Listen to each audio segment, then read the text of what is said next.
Bonsoir, nous sommes en direct aujourd'hui pour parler des 5 messages contraignants. Donc, tout d'abord, les messages contraignants, ce sont des messages qu'on a eus durant l'enfance et qui ont des conséquences négatives une fois à l'âge adulte, parce que ce sont des messages qui sont tellement ancrés qu'on se répète et qu'on agit en fonction de ces messages à l'âge adulte et ça peut avoir des impacts un peu positifs, mais surtout négatifs. Donc, ils sont au nombre de 5. Sois parfait, sois fort, fais plaisir, fais des efforts et dépêche-toi. Donc, on va commencer par le soi parfait. Les messages qu'on a pu entendre dans l'enfance, c'est j'attendais mieux de toi. Pourquoi, au lieu d'avoir 20 sur 20, tu as eu 18 sur 20? Pourquoi tu es que troisième de la classe? Ou c'est mal fait, tu aurais pu t'appliquer, c'est qui le premier? Donc, toutes ces injonctions dans l'enfance font qu'on se dit que il faut être parfait par ses parents et à l'âge adulte, il faut être parfait pour être reconnu par sa hiérarchie, avoir des promotions, etc.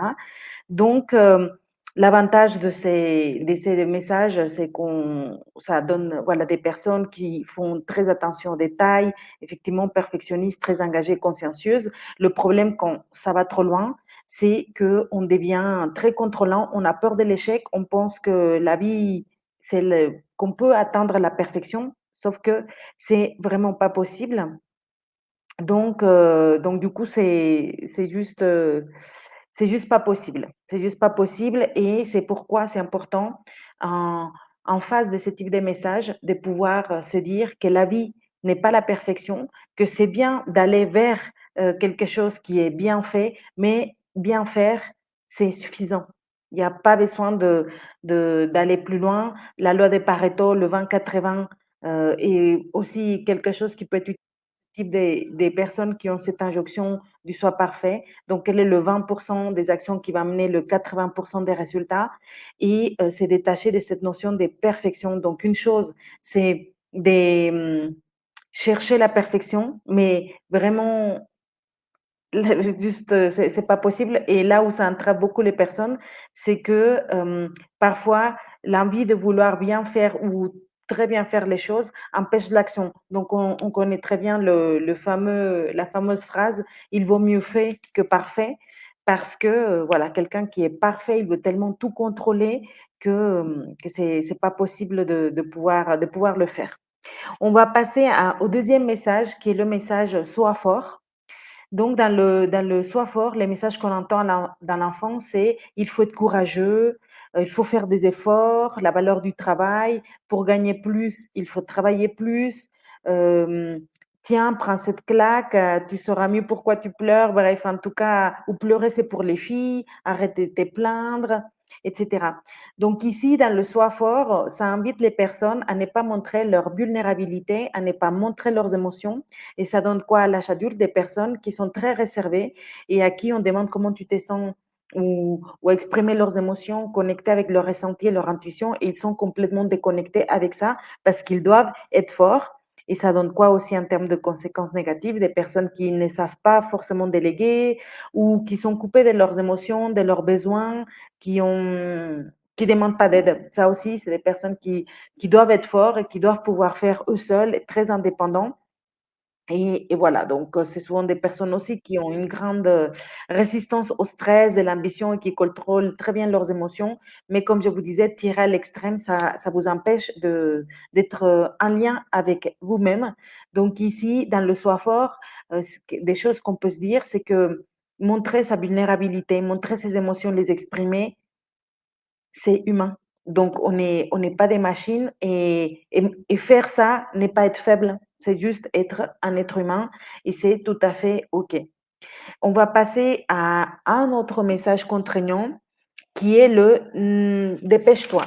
Donc derrière le «dépêche-toi», on trouve des personnes qui ont, je pousse un petit peu à l'extrême, mais qui ont une pulsion de mort, une angoisse de la mort, l'envie de remplir leur vie par des actions pour se sentir vivant et du coup, qui ont eu bien évidemment durant l'enfance des messages du type justement dépêche-toi, fais vite. Il y a une notion de performance, de productivité, de faire le maximum des choses dans un minimum de temps, d'avoir un agenda de ministre pour dire qu'on fait du sport, etc., qu'on fait beaucoup de choses.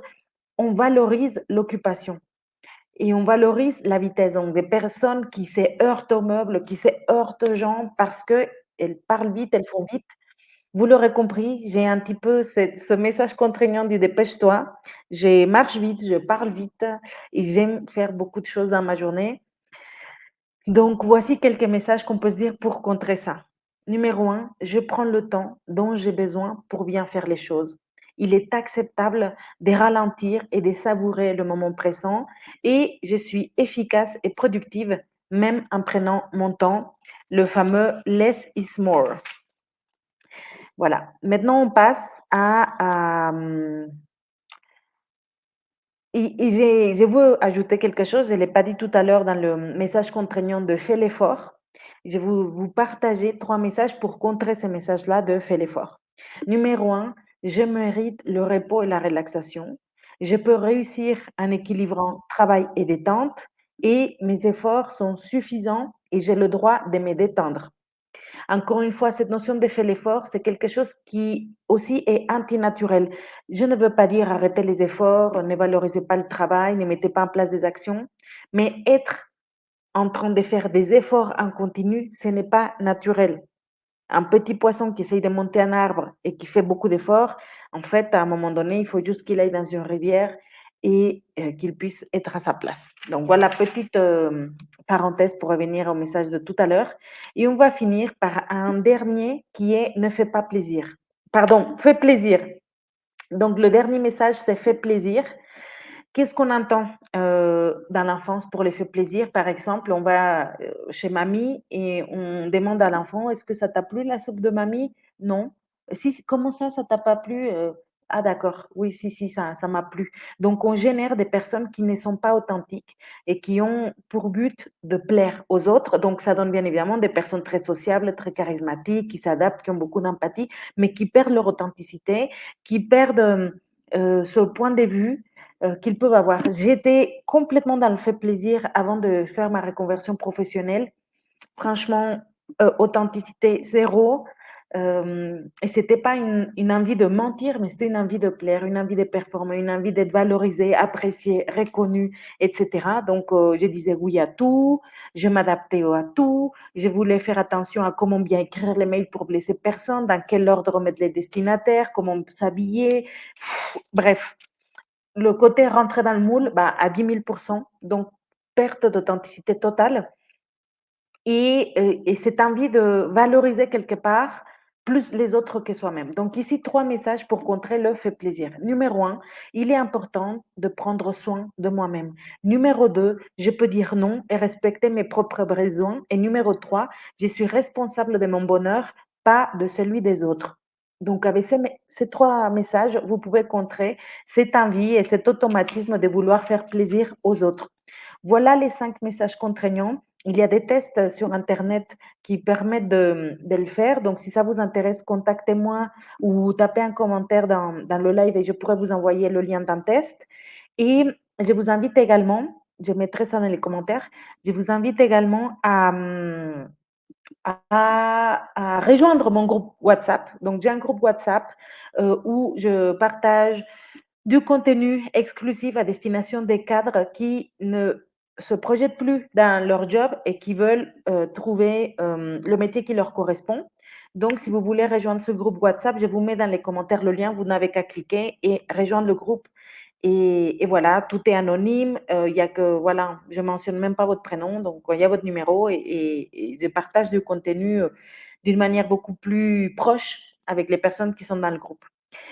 Et enfin, si vous voulez, aller plus loin et me rencontrer, échanger avec moi de votre situation professionnelle pour que je puisse vous apporter un feedback, avec grand plaisir, je vous mets également dans les commentaires mon agenda. Vous choisissez le créneau qui vous plaît. C'est gratuit, c'est engagement et c'est l'opportunité de discuter avec quelqu'un qui est passé par là, qui a accompagné plus de 150 cadres et ingénieurs à trouver leur voie professionnelle.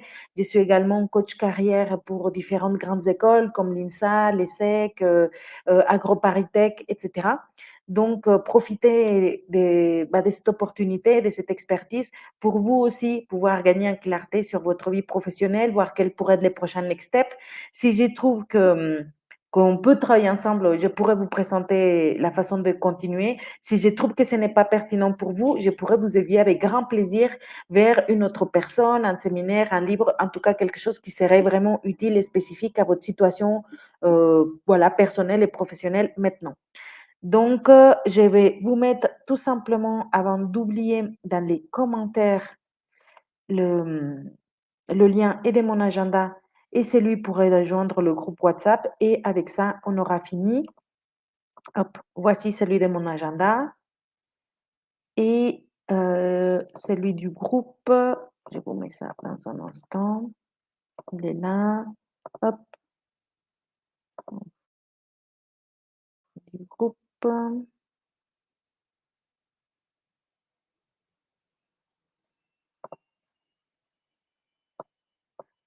Copier le lien et c'est bon. Voilà, parfait. Merci beaucoup de votre présence, de votre écoute, de votre soutien. Je vous encourage encore une fois à faire le point sur ces messages contraignants et, et à prendre des décisions différentes à chaque possibilité que vous avez. Parfois, on a l'impression que pour changer notre personnalité, nous développer et devenir tout simplement une nouvelle personne, il va falloir des années. Ça se passe à chaque décision. Donc, la prochaine fois que vous voudrez mettre en premier quelqu'un d'autre, pensez, ah bah, j'ai mon message contraignant, fait plaisir. Qu'est-ce que ça donne si j'étais égalitaire dans cette notion de faire plaisir aux autres tout en me faisant plaisir? Qu'est-ce que ça ferait si j'étais un petit peu égoïste et que je pensais à moi? Et ça, à chaque nouvelle décision, la même chose pour les autres 5 messages contraignants. Donc, vous n'avez pas besoin de faire,